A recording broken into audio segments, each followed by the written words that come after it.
umaga. Magandang umaga mga ma'am, sir. Mag-spot ako ng precast na Agila design. Maglagay sa tiris.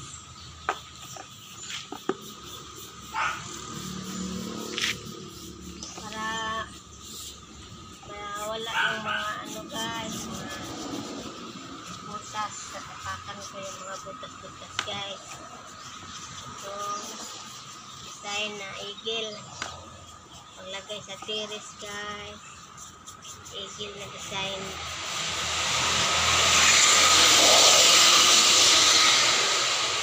Precast na eagle guys. Pang decoration sa tiris. Maglagay sa balkon guys. Meron kasi nag-order guys. Eagle na design. Butan ko para gumanda siya guys. Ayan po siya guys. Ayan. Eagle nga design guys. Nga precast panglagay sa tiris sa bahay. Nailagay. Thank you for watching mga ma'am sir. Please follow, like and share. Bye. God bless us all.